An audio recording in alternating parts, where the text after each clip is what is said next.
안녕하세요. 사회복지 정책론 영상 강의 시작하겠습니다. 자, 이번 시간도 공동체 출판사에서 나온 2026년 사회복지사 시험 대비 공감 사회복지 정책론을 교재로 합니다. 자, 9장입니다. 공공부조이고요. 페이지로는 214쪽이 되겠습니다. 우리가 1장에서 이미 공공부조의 정의는 배웠습니다. 사회복지 정책 중에서 자산조사를 특징으로 하는 그리고 이제 선별주의를 특징으로 하는 이제 그러한 제도라고 할 수 있고요. 공공부조의 가장 대표적인 제도는 이제 국민기초생활보장제도입니다.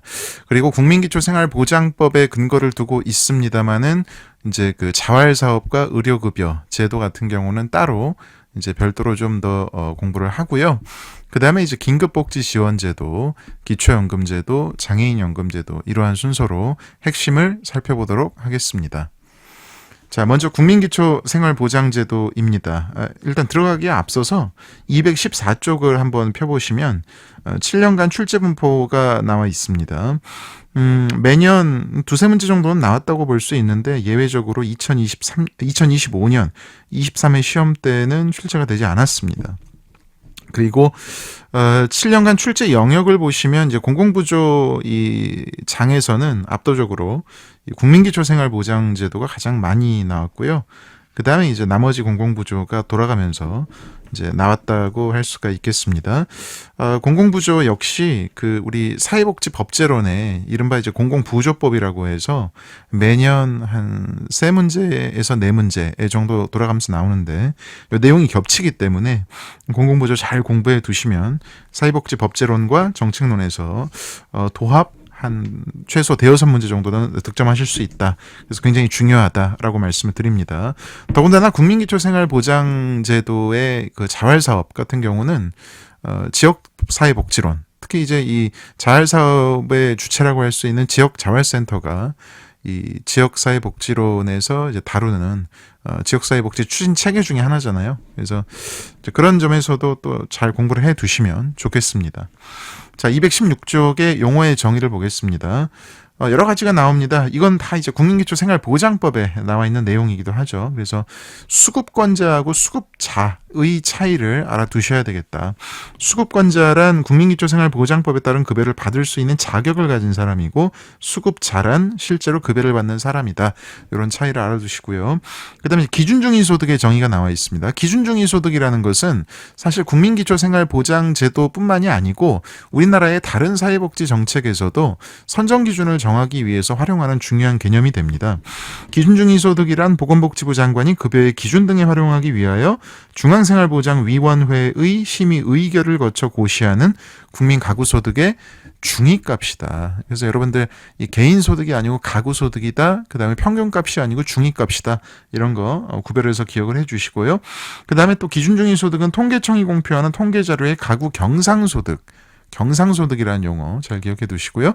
경상소득의 중간값에 최근 가구소득의 평균 증가율, 가구 규모에 따른 소득수준의 차이 등을 반영하여 가구 규모별로 산정한다. 그래서 이 가구 규모라는 것은 뭐 1인 가구냐 2인 가구냐 이런 게 되겠습니다. 그래서 기준중위소득은 매년 발표가 되고 있는데 1인 가구의 기준중위소득, 2인 가구의 기준중위소득 이런 식으로 가구 규모별로 산정이 돼서 발표가 된다는 거 말씀을 드립니다.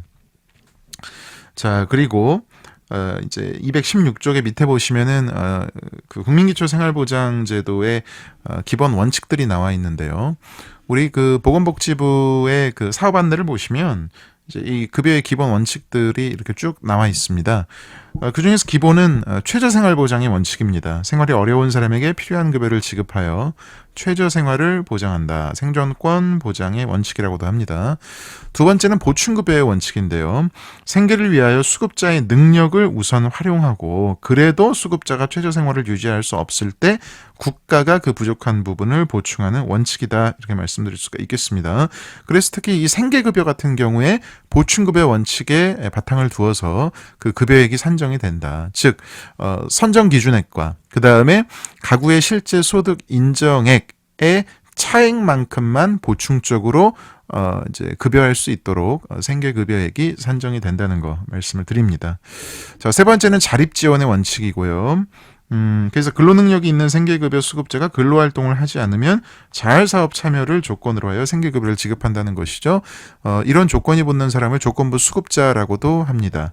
자, 그다음에 217쪽. 이제 개별성의 원칙이 있습니다. 수급자와 부양의무자의 소득재산 등을 조사하여 급여 수준을 정할 때 수급자의 개별 상황을 최대한 반영한다 이고요. 가족 부양 우선의 원칙, 이것도 중요합니다. 급여 신청자가 부양의무자로부터 부양을 받을 수 있으면 기초생활보장의 급여 지급보다 부양의무자의 부양을 우선으로 합니다. 그리고 2025년 현재 보건복지부의 이 공식적인 발표상 부양의무자가 적용되고 있는 급여는 의료급여가 유일합니다. 자, 6번째도 중요하죠. 타급여 우선의 원칙입니다. 다른 법령에 따라 보장을 받을 수 있으면 기초생활보장급여보다 다른 법령에 따른 보장을 우선 적용한다는 것입니다. 빈곤층이 기초연금도 받을 수 있고 국민연금도 받을 수 있고 국민기초생활보장제도도 이 혜택을 받을 수가 있으면 먼저 기초연금과 국민연금이라는 이 타법령에 근거한 복지급여를 우선 받으시고, 그래도 생활이 굉장히 어렵다. 그러면 이제 최후로 기초생활보장제도가 적용이 되는 것이죠. 자, 마지막은 보편성의 원칙입니다. 국민기초생활보장법에 따른 요건을 충족하는 국민은 누구든지 차별받지 않고 수급권을 박탈하지 않는다. 보장을 받는다. 생존권을 보장받는다. 뭐 이런 내용이 되겠습니다. 자, 그 다음에 이제 수급자의 선정 기준입니다. 보장 단위를 보시면 이제 보장 단위는 개별 가구입니다. 즉 국민기초생활보장제도는 개별 가구 단위로 보장을 합니다. 예외적인 경우에 이제 개인 단위로 급여를 실시하는 경우도 있긴 있습니다. 자, 그다음 국민기초생활보장제도의 이제 선정 기준은 소득 인정액 기준도 있고 부양의무자 기준도 있습니다. 기본적으로는 소득 인정액 기준입니다. 소득 인정액이란 보장기관이 급여의 결정 및 실시 등에 사용하기 위하여 산출한 개별 가구의 소득 평가액과 그리고 재산의 소득 환산액을 합산한 개념이다. 그래서 쉽게 말씀드리면 소득 인정액이라는 것은 소득도 반영이 되어 있고 그 다음에 재산도 반영이 되어 있는 개념이다. 이렇게 말씀드릴 수가 있겠습니다. 자, 그 다음에 이제 부양의무자 기준인데요. 이 부양의무자의 범위를 알아두셔야 됩니다. 수급권자의 일촌의 직계 혈족 및 그 배우자. 그래서 나를 기준으로 했을 때 이제 일촌의 직계 존속은 부모고 일촌의 직계 비속은 자녀잖아요. 그래서 부양의무자의 범위는 이제 수급자 일촌의 직계 혈족이니까 부모 또는 자녀, 그리고 자녀의 배우자니까 이제 며느리와 사이, 이제 여기까지도 포함이 되겠죠. 그래서 이제 아까 말씀드렸습니다만은 218쪽으로 넘어가시면 생계급여, 주거급여 218쪽에 위에서 7번째 줄입니다. 생계급여, 주거급여, 교육급여는 이제 보건복지부의 발표에 따르면 부양의무자 기준이 적용되지 않고요. 의료급여에만 적용이 되고 있다. 이렇게 말씀을 드립니다. 사실은 근데 이제 생계급여 같은 경우도 이제 상징적으로는 부양의무자 규정이 있긴 합니다. 그러니까 무슨 얘기냐면은 이제 고소득자, 고재산가 이런 사람들에 대해서는 일부 생계급여에 대해서도 이런 부양의무자가 있는 경우에는 생계급여 수급권이 부여되지 않기도 합니다.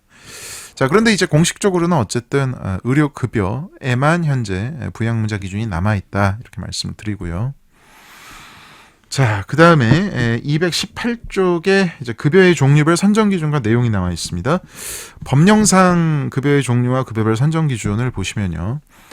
우리가 이제 여러 가지가 지금 있는데, 먼저 이제 생계급여가 있습니다. 일단 요거 하기에 앞서서 218쪽에 중간에 보시면 뭔가 이렇게 설명이 길게 나와 있는 부분이 있는데, 이제 이거는 이제 무슨 말씀이냐면은, 여러분들 이게 좀 헷갈리시는 분들이 있어서 조금 제가 설명을 길게 적어놨는데, 우리가 이제 국민기초생활보장법을 보면은 그 법의 이제 조문에 뭐 이런 표현이 있습니다. 218쪽 밑에서 한 10번째 줄 보시면 예컨대라고 이제 써 있는 문장이 있는데, 국민기초생활보장법에서 생계급여 수급권자의 선정 기준은 기준 중위 소득의 100분의 30 이상으로 한다. 뭐 이런 표현이 있습니다. 뭐뭐 이상으로 한다. 근데 이제 가끔 이런 질문을 하시는 분이 계세요. 근데 제도를 보니까 이 수급자가 될 수 있는 사람은 뭐 기준 중위 소득의 32% 이하라고 되어 있는데요. 그럼 뭐 이하는 뭐고 이상은 뭡니까? 이런 건데 이제 이런 거죠. 그러니까 이제 법에서는 선정 기준을 정할 때 최소한 선정 기준의 이제 최소한의 그 기준이 기준 중위소득의 30% 이하로 떨어지면 안 된다는 뜻이죠. 그래서 이제 법에서 국민기초생활보장법에서 생계급여 수급권자의 선정 기준은 기준 중위소득의 100분의 30 이상으로 한다. 이건 무슨 뜻이냐면 우리 본문에 계속 이제 쭉 나오죠. 따라서 정부가 생계급여의 선정 기준을 기준 중위소득의 100분의 30보다 높여서 설정하는 것은 얼마든지 가능하지만 100분의 30 아래로 낮추어서 이 제도의 선정 기준을 정하면 안 된다는 것입니다. 즉 생계급여 선정 기준을 기준 중위소득의 25% 또는 15% 등으로 낮출 수 없다는 것입니다. 마찬가지로 이제 법을 보시면 의료급여의 선정 기준은 기준 중위소득의 100분의 40 이상으로 한다. 이렇게 나와 있고요.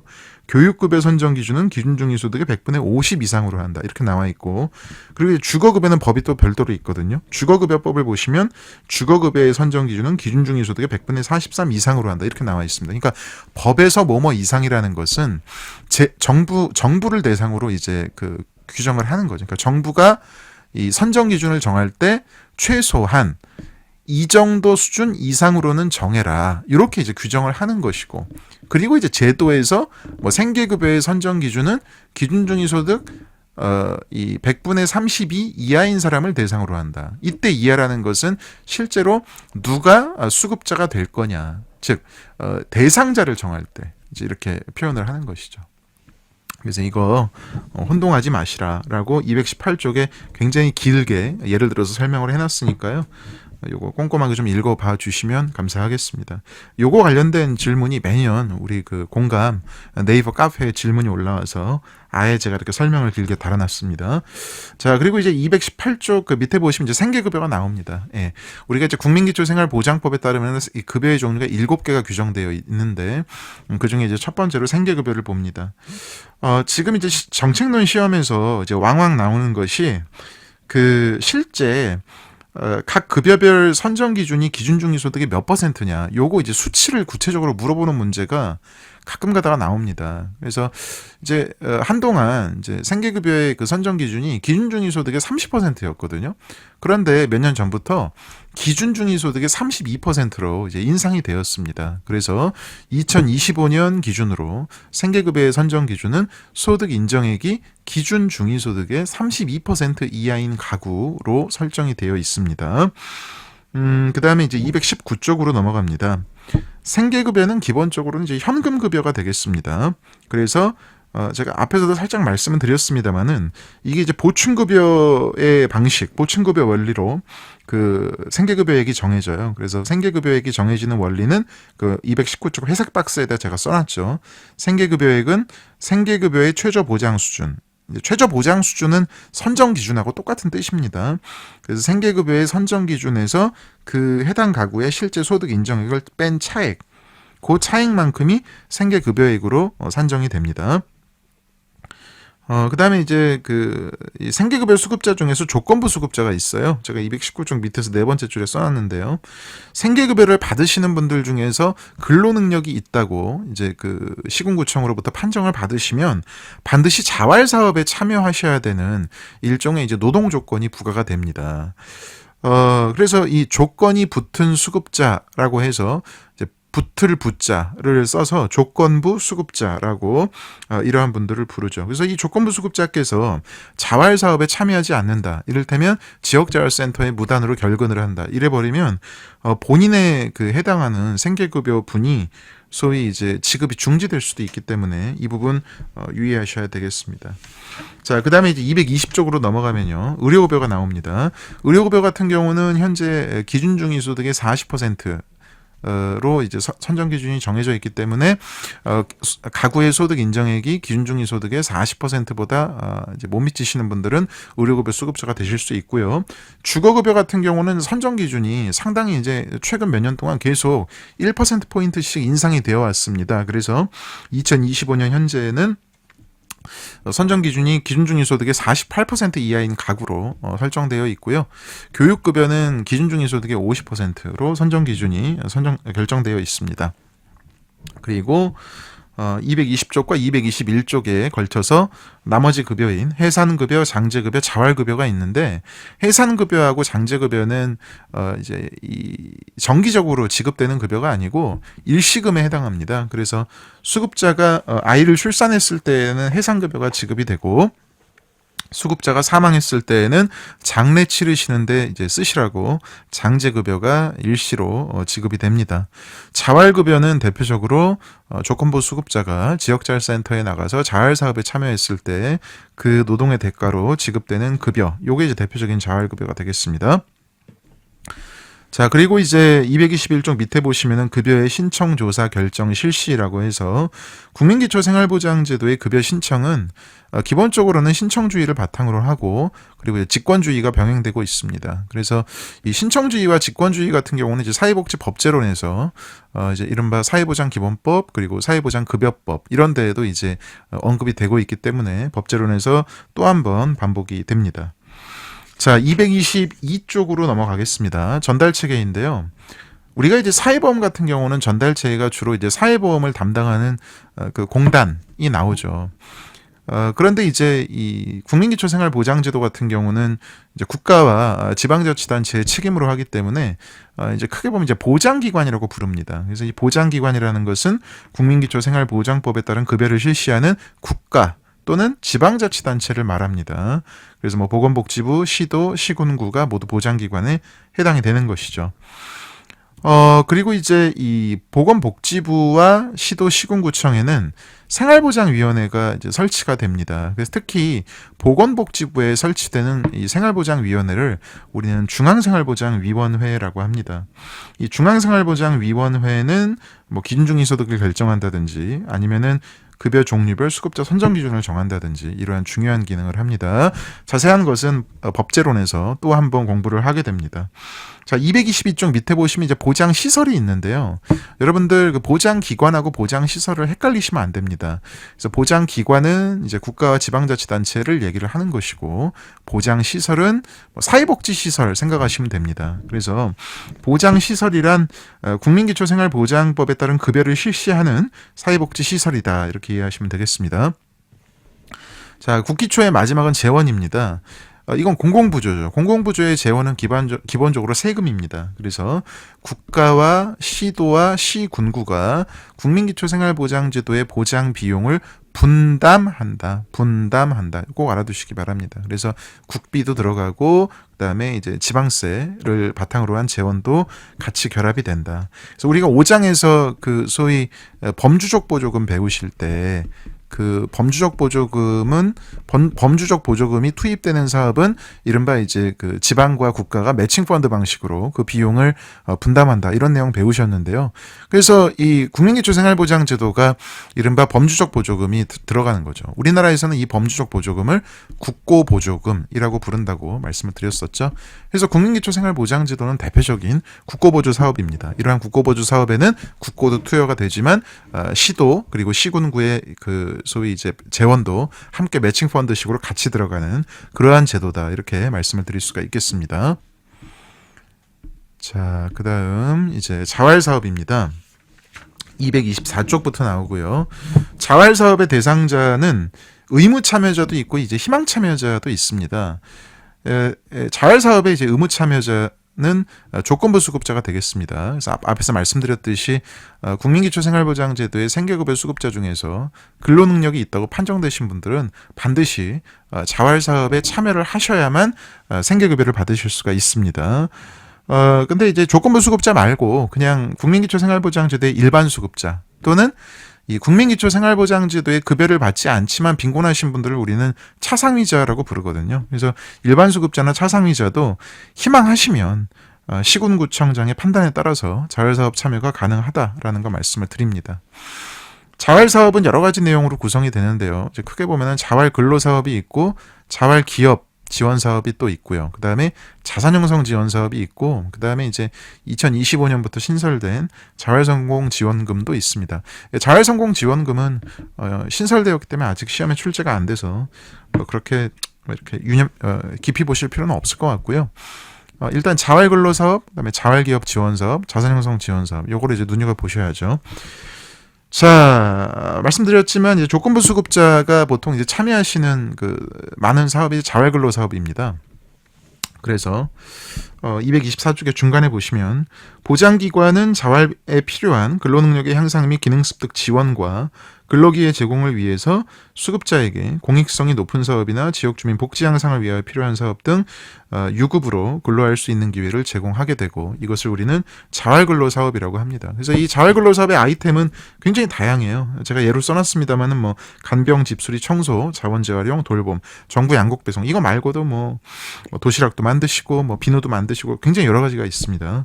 자, 그다음에 이제 자활근로 사업 그 자활근로 사업을 운영하는 우리가 자활근로 사업단이라는 게 있는데요. 요게 또 이제 그 사업 유형에 따라서 근로유지형, 사회서비스형, 인턴 도우미형, 시장 진입형 자활근로 사업단으로 이제 구분을 합니다. 그래서 가장 이제 조금 이제 근로 능력이 낮으시고 그다음에 이제 이런 분들이 주로 이제 단순 노동 위주로 편성되어 있는 근로유지형 사업단에서 많이 일을 하시고요. 상대적으로 이제 시장 진입형 자활근로 사업은 상당히 이제 그 근로 기능도 좋으시고 그다음에 이 자활 사업의 아이템 역시 민간 노동 시장의 어떤 경쟁 업체하고 경쟁을 한번 해볼 정도로 상당히 이제 그 활발한 뭐 이러한 그 자활근로 사업이 시장 진입형이라고 할 수가 있겠습니다. 그래서 이 자활근로 참여자는 이 자활근로 사업의 참여 대가로 자활급여, 즉 자활근로에 대한 인건비를 지급받고 있습니다. 자, 두 번째는 자활기업 지원 사업인데요. 우리 이제 그 수급자 또는 차상위자는 서로 이제 상호 협력해서 자활기업을 설립할 수가 있습니다. 우리가 이미 5장에서 그 전달책에 배우실 때 사회적 경제라는 게 잠깐 나온 적이 있었는데 그 사회적 경제의 주체 중에 하나가 이제 자활기업이다 이렇게 말씀드릴 수가 있습니다. 그래서 자활기업을 설립 운영하려는 자는 224쪽 밑에서 세 번째 줄입니다. 조합 또는 부가가치세법상 사업자의 형태를 갖출 것, 설립 및 운영 주체는 수급자 또는 차상위자를 2인 이상 포함하여 구성할 것, 그 밖에 운영 기준에 관하여 보건복지부 장관이 정하는 사항을 모두 갖추어 보장기관의 인정을 받아야 합니다. 이 내용도 시험에 한번 나왔습니다.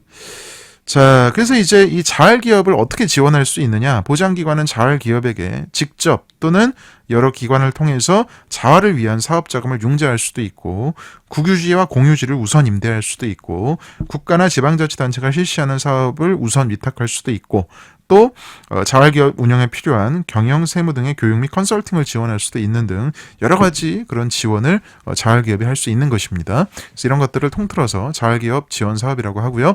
세 번째는 자산형성 지원 사업입니다. 이른바 자활사업에 참여하는 이 저소득층에게 자산 형성을 도와준다라고 할 수가 있겠죠. 쉽게 얘기하면 저금을 할 때 돈을 좀 더 보태주는 겁니다. 자산형성 지원사업은 개인발달계좌, 우리가 줄여서 IDA라고 하는데요. 개인발달계좌의 일종으로서 개인발달계좌는 저소득층이나 취약계층에게 현금급여를 통한 소득지원 대신 물적자산 형성 지원을 통해 근로의욕을 고취하고 노동시장에 적응할 수 있는 물적자본을 형성시켜주는 프로그램이라고 보시면 되겠습니다. 그래서 225쪽 중간에 보시면 현재 자산형성 지원사업에는 구체적인 그 이름으로 희망저축계좌, 청년내일저축계좌 등이 있습니다. 이것의 공통점은 이 자산형성 지원 사업의 참여자들이 이제 일정한 금액을 저금을 하시면 이게 이제 은행에 계좌가 있는 겁니다. 일정한 금액을 이제 입금을 하시면 그 입금액에 이제 매칭을 해서 정부가 보조금을 매달 추가로 같이 저금해 주는 겁니다. 그럼 나중에 이제 만기가 되었을 때 본인이 저금한 원금보다 훨씬 많은 금액을 이자와 함께 같이 찾으실 수가 있는 것입니다. 그리고 이제 시험에 한번 언급됐던 게 225쪽 밑에서 한 8번째 줄이요. 자산 형성 지원으로 형성된 자산은 국민기초생활보장제도에서 소득 인정액으로 산정을 하는 그러한 재산의 소득 환산 시 이제 그 포함하지 않는다. 이건 이제 소위 말해서 뭡니까? 굉장히 그 소위 수급자로 선정을 할 때 그 유리한 혜택을 드린다는 것이죠. 이 소득을 낮게 소득 인정액을 낮게 파악을 하는 거니까요. 자, 그 다음에 이제 자활성공지원금은 그냥 읽어보시면 되고요. 전달 체계로 넘어가겠습니다. 이 자활 사업에 그 이제 수직적인 전달 체계가 있는데 중앙 기관으로서 한국자활복지개발원이 있고요. 그 다음에 시도 단위의 기관으로서 광역자활센터가 있습니다. 그리고 이제 시군구별로 뭐 1개에서 2개 정도 지역자활센터가 있고요. 이 지역자활센터가 이제 226쪽에 보시면 주로 자활사업 참여자들께서 이제 출퇴근하시는 이제 그러한 기관이라고 할 수가 있죠. 그래서 자활사업 참여자들에 대한 관리 교육, 사업의 운영 주체다 이렇게 말씀드릴 수가 있고요.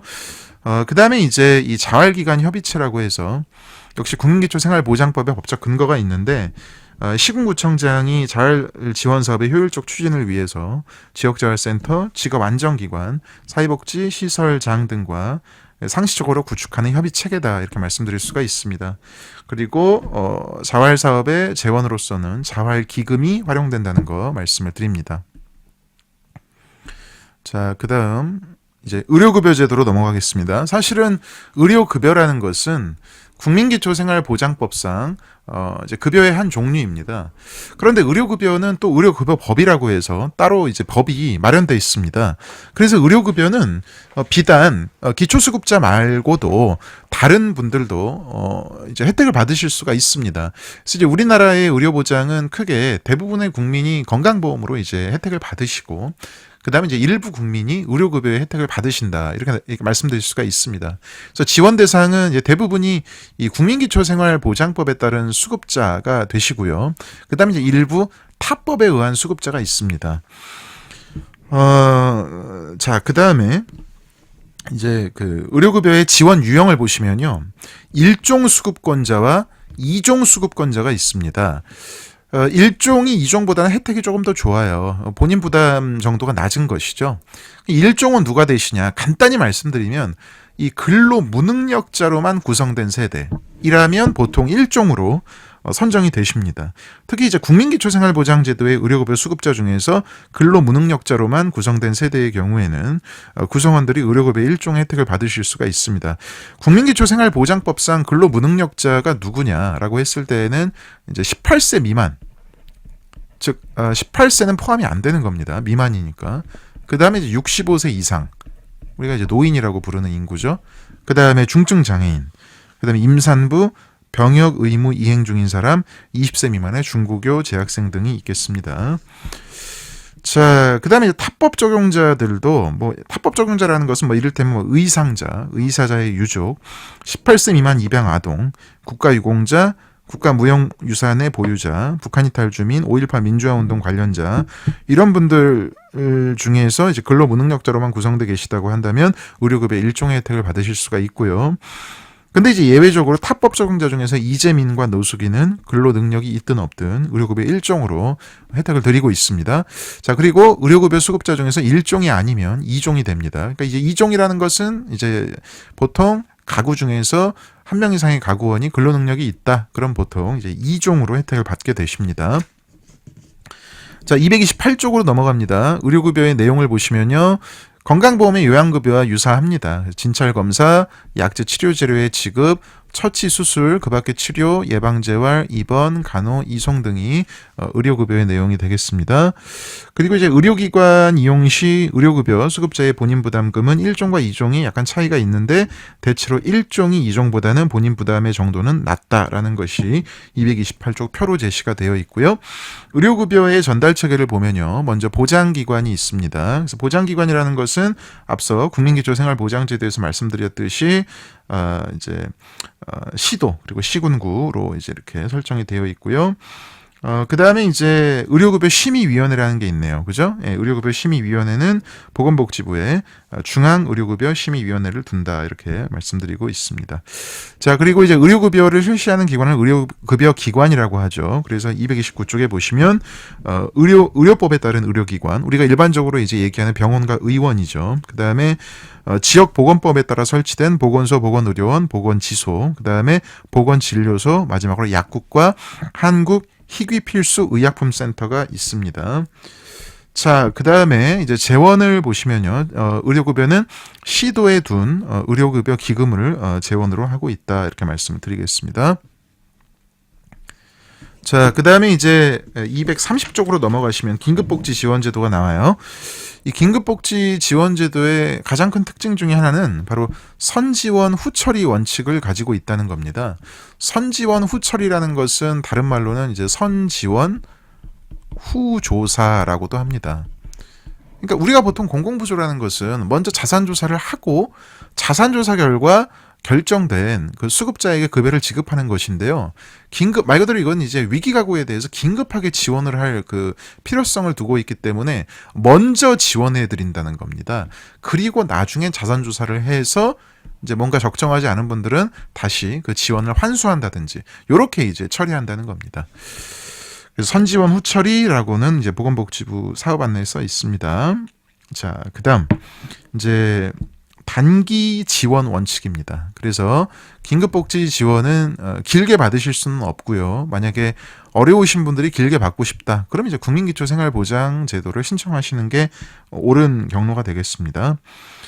자, 그다음에 이제 타법률 중복 지원 금지라고 해서 다른 법률 지원 우선의 원칙이라고도 합니다. 그래서 다른 법률에 따라서 급여를 받으실 수가 있으면 그 법률에 따른 급여를 받으시고 긴급 지원을 하지 않는다는 것입니다. 자, 그 다음에 이제 지원 대상을 보겠습니다. 지원 대상은요, 위기 사유로 생계 유지 등이 어렵게 된 위기 상황에 처한 가구를 긴급복지 지원제도의 지원 대상으로 합니다. 그래서 이 긴급복지 지원법에는 이 위기 대상에 있는 위기 가구, 즉 이 위기 상황을 법에서 이렇게 231쪽에 보시면 이렇게 크게 한 9가지로 이렇게 지정해 놓고 있거든요. 법제론에서도 나오는 내용입니다.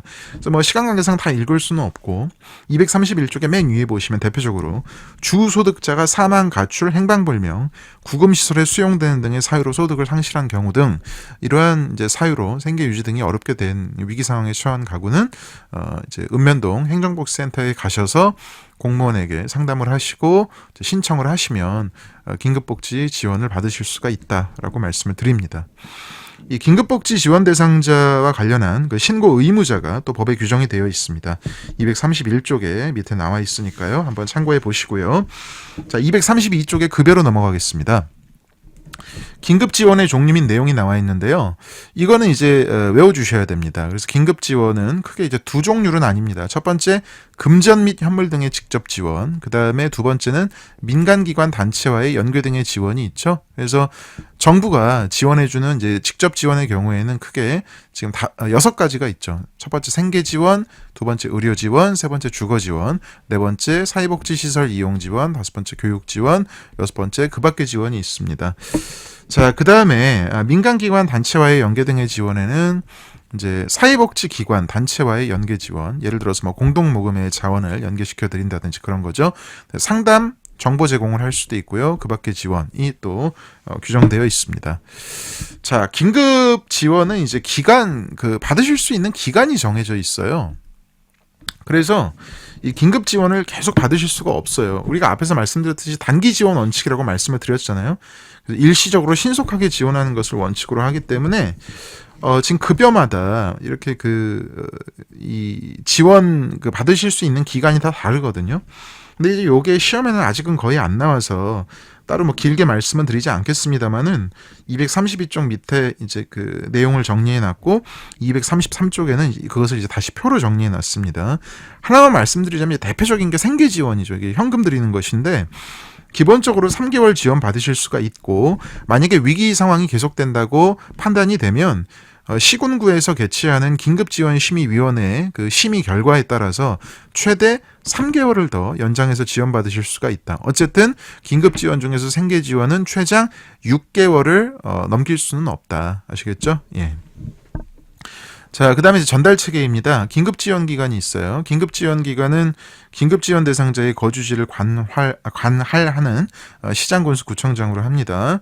그리고 이제 긴급지원심의위원회가 있는데 이건 앞서 말씀드렸듯이 여러 가지 기능 중에서도 특히 이제 긴급지원 사례를 검토해서 긴급지원 기간을 추가로 연장해 줄지 뭐 그런 것들을 이제 결정하는 이제 회의기구라고 할 수가 있겠습니다.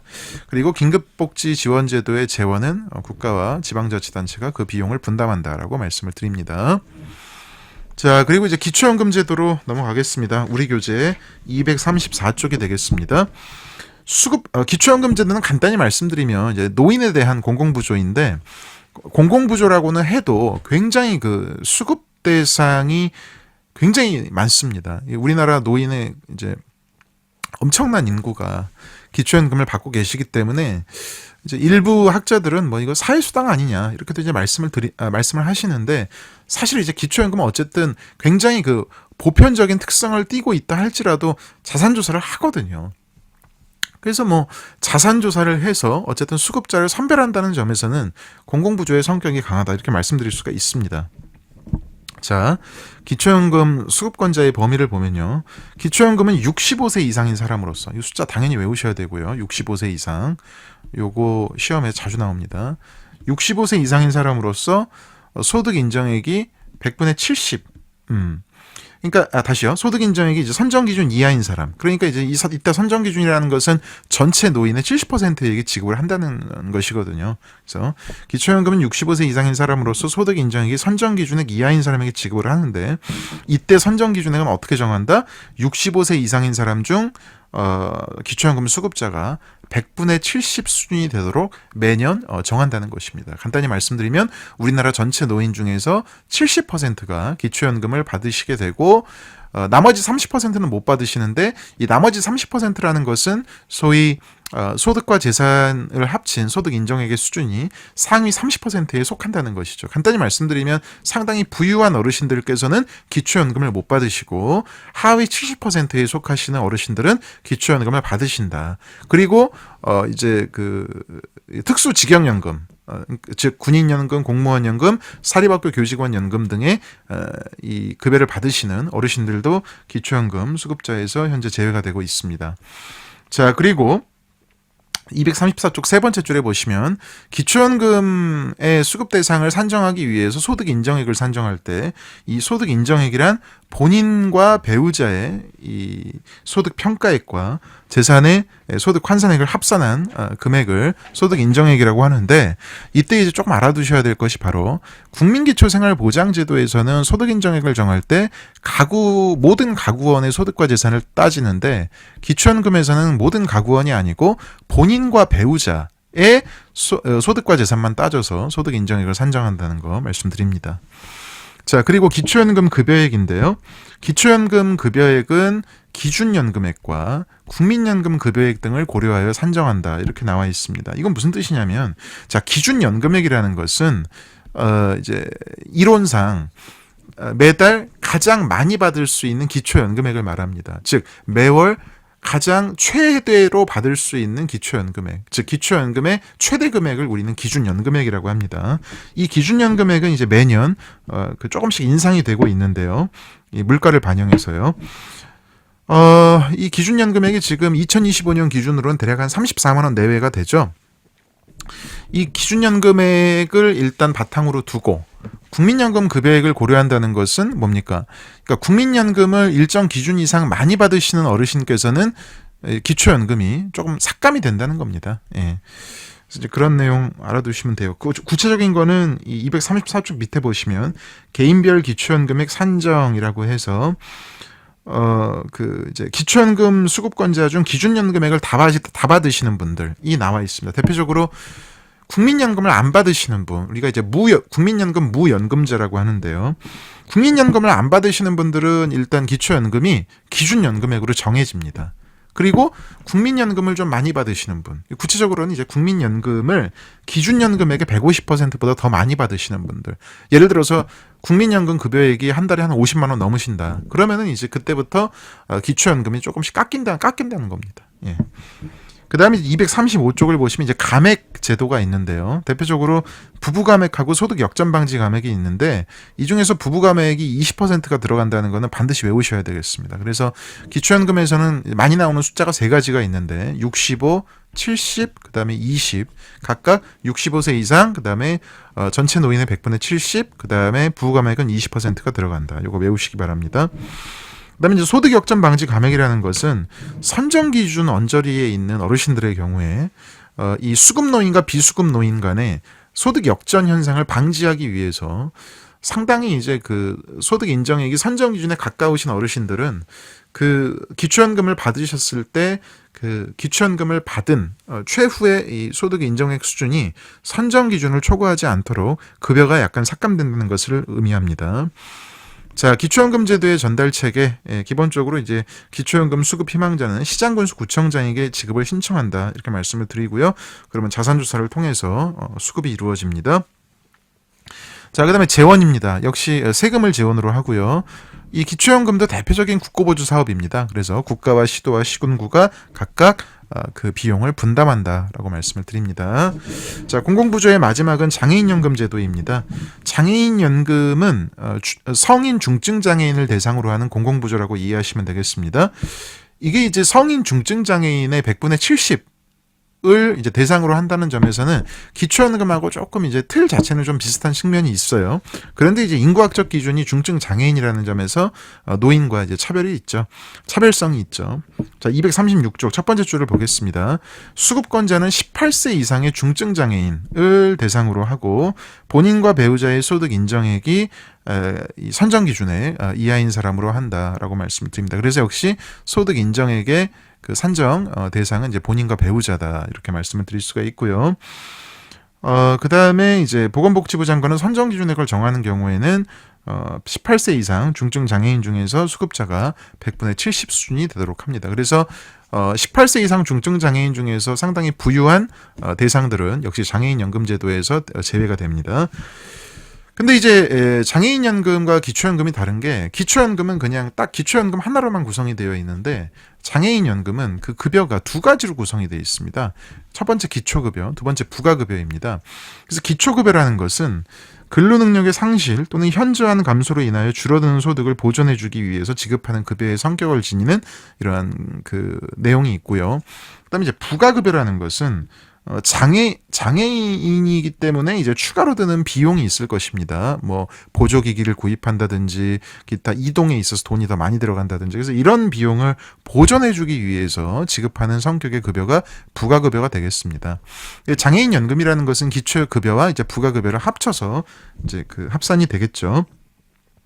근데 이제 좀 알아두셔야 될 게 장애인 연금 수급자가 65세가 됐다. 자, 그러면은 이 사람은 이제 65세가 됐기 때문에 장애인 연금도 받을 수가 있고 기초연금도 받을 수가 있는 그런 이제 대상이 되는 겁니다. 만약에 장애인 연금 수급자가 65세가 돼서 기초연금도 받는다. 이렇게 되면 어떻게 된다? 기초연금과 장애인 연금의 기초급여는 성격이 중복된다고 해서 장애인 연금의 기초급여는 더 이상 지급이 되지 않습니다. 즉 정리합니다.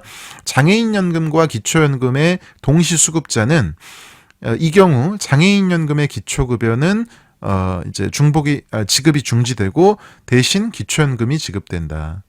그래서 기초연금 받으시고 그다음에 장애인연금은 부가급여만 받으시는 거죠. 아시겠죠? 우리 책의 236쪽의 중간에 이제 그러한 설명이 나와 있습니다. 자, 장애인연금은 역시 기초연금처럼 시장군수 구청장에게 지급을 신청하시면 되고요. 그 다음에 재원은 기초연금과 마찬가지로 국가, 시도, 시군구가 그 비용을 분담한다 이렇게 말씀을 드리겠습니다. 자, 이렇게 해서 공공부조 모두 마치도록 하겠고요. 이제 다음 시간에는 드디어 정책론의 이제 마지막 시간입니다.